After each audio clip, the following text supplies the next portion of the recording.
ফুটবলে আমরা এই চিত্রটা দেখেছিলাম প্রায় 2 দশক আগে। ইস্ট বেঙ্গল মোহনবাগানের জার্সি পরে খেলছিলেন কুন্তলা ঘোষ দস্তিদার, ইন্দ্রাণী সরকাররা। কিন্তু ক্রিকেটে এবারে দেখা যাবে সেই চিত্র। লাল হলুদ সবুজ মেরুন কালো সাদা জার্সি পরে খেলবেন বাংলার মহিলা ক্রিকেটাররা। সিএবি আয়োজিত মহিলাদের ক্লাব ক্রিকেটের শুভ সূচনা হলো।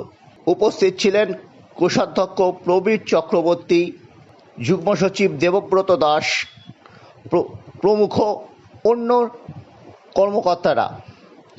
বাংলার ক্লাব ক্রিকেটে সবুজ মেরুন লাল হলুদ কিংবা কালো সাদা জার্সি মহিলাদের ক্রিকেটের ক্ষেত্রে নতুন দিশা দিতে পারে কিনা সেটাই এখন দেখার।